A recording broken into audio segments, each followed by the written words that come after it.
মা আছে, বড় আপু আছে, আপুর ছোট একটা বাবু আছে। আমরা এই কজনই থাকি।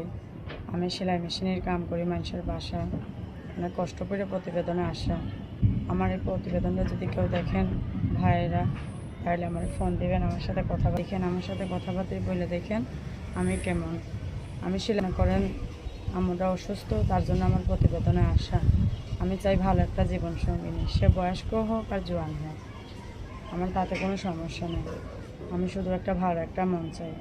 বড় আপু আছে, হেও সেলাই মেশিন কাজ করে, সে তার বাবুরে নিয়ে কাজকর্ম করে খায়, আর আমি আমার আম্মুরে নিয়ে আমরা আমাদের সংসার একসাথেই আর কি সবাই খাই, কাজকর্ম আর কি করি, এইটাই। কিন্তু এখন আসছি বিয়ে শাদির জন্য, বিয়ে শাদি বসবো, ভালো একটা জীবন সঙ্গিনী।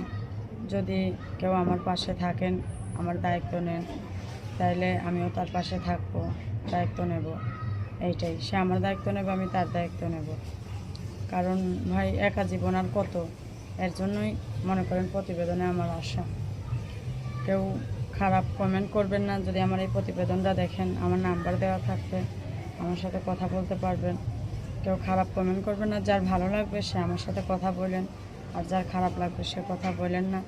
এটাই ভাই, প্রবাসী বাংলাদেশি ভাইদের কাছে একটাই অনুরোধ যে আমার এই প্রতিবেদনটা যার কাছেই যাবে সে আমার ভালো মনে ফোন দিবেন। যদি বিয়ে শাদি করেন, বিয়ে শাদির মন নিয়ে ফোন দিবেন।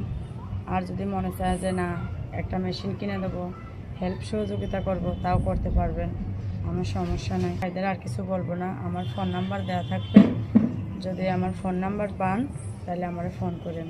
আর সে যেমনই হোক ভাই, বুড়া হোক জোয়ান হোক, আমার সমস্যা নাই। আমি শুধু ভালো একটা মন চাই। ভালো থাকবেন, সুস্থ থাকবেন, আল্লাহ হাফেজ।